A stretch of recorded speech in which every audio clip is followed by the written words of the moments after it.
मैं Swati Rajput MSc classes में आपका हार्दिक स्वागत करती हूँ। फिर एक बार हिंदी को लेकर हम आज पढ़ेंगे बहुविकल्पी प्रश्नों को, जो कि हिंदी गद्य साहित्य के गद्य और पद्य साहित्य दोनों साहित्य में के कुछ हम महत्वपूर्ण प्रश्नों को लेकर आए हैं, जो कि बोर्ड परीक्षाओं में पूछे जाते हैं और प्रतियोगी परीक्षाओं के लिए भी अति महत्वपूर्ण प्रश्न है। देखें, पहला प्रश्न है हमारा, कामायनी रचना किस कवि की है? कामायनी रचना किस कवि की है? तो पहले सुमित्रानंदन पंत, अज्ञे, जयशंकर प्रसाद, निराला। तो ये रचना सुमित्रानंदन पंत, अज्ञे, जयशंकर प्रसाद या निराला। तो कामायनी रचना किस कवि की है? जयशंकर प्रसाद। जयशंकर प्रसाद की रचना है कामायनी, जो कि यह महाकाव्य है। और भी रचना है इनकी, चंद्रगुप्त, स्कंदगुप्त, झरना, लहर, आंसू, आपने पढ़े होंगे। तो ये कामायनी रचना किस कवि की है? जयशंकर प्रसाद, जो कि एक महाकाव्य है। फिर हमारा दूसरा प्रश्न है, रीत काल की प्रमुख विशेषता है। रीत काल की प्रमुख विशेषता है तो प्रकृति चित्रण, युद्धों का सजीव वर्णन, ईश्वर वंदना, मुक्तक काव्य रचना। तो इस प्रश्न का जवाब है प्रकृति चित्रण। युद्धों का सजीव वर्णन ये तो आदिकाल में हो जाएगा, आदिकाल की विशेषता हो जाएगी। और ईश्वर वंदना ये हमारी भक्ति काल की रहेगी। तो रीत काल की बात करें तो रीत काल की होगी प्रकृति चित्रण। फिर अगला प्रश्न है हमारा, यामा रचना है। यामा रचना किसकी है? तो पहले जयशंकर प्रसाद, अज्ञे, महादेवी वर्मा, निराला। तो इस प्रश्न का जवाब होगा यामा रचना है महादेवी वर्मा। आधुनिक युग की मीरा महादेवी वर्मा की रचना है यामा, जिन पर इन्हें ज्ञानपीठ पुरस्कार भी मिल चुका है। तो यामा किसकी रचना है? महादेवी वर्मा की। फिर हमारा अगला प्रश्न है, रामधारी सिंह दिनकर की रचना नहीं है। नहीं है, यह आप देखें कि रामधारी सिंह दिनकर की रचना नहीं है। तो देखें, हुंकार, चित्राधार, रश्मिरथी, रेणुका। तो इसमें से कौन सी नहीं है? तो वो होगी हमारी चित्राधार, जो कि है जयशंकर प्रसाद की रचना है चित्राधार। और रामधारी सिंह दिनकर की रचना है हुंकार, रश्मिरथी, रेणुका।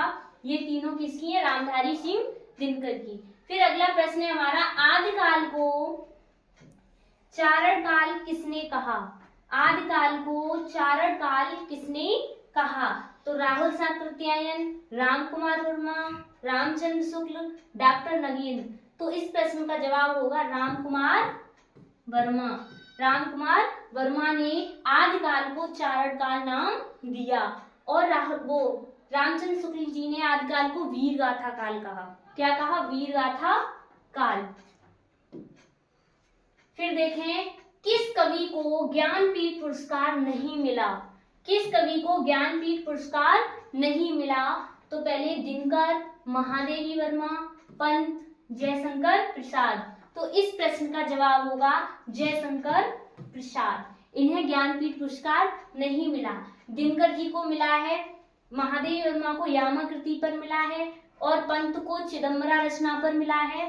तो जयशंकर प्रसाद को ज्ञानपीठ पुरस्कार नहीं मिला। फिर हमारे अगला प्रश्न है, सुमित्रानंदन पंत की रचना नहीं है। सुमित्रानंदन पंत की रचना नहीं है, पल्लव, गुंजन, ग्रंथि, कामायनी। तो इस प्रश्न का जवाब होगा कामायनी। कामायनी रचना जयशंकर प्रसाद जी की है। और पल्लव, गुंजन, ग्रंथि, वीणा, ये आठ रचना सुमित्रानंदन पंत की है। फिर अगला प्रश्न हमारा, अज्ञे की रचना है।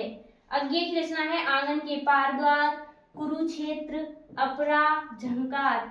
तो इस प्रश्न का जवाब होगा आंगन के पार द्वार रचना है अज्ञे जी की। फिर देखें अगला प्रश्न क्या है, आनंद कादम्बिनी। आनंद कादम्बिनी पत्रिका के संपादक है। आनंद कादम्बिनी पत्रिका के संपादक हैं महावीर प्रसाद द्विवेदी, बद्री नारायण चौधरी प्रेमघन, भारती हरिश्चंद्र, जयशंकर प्रसाद। तो इस प्रश्न का जवाब होगा बद्री नारायण चौधरी प्रेमघन।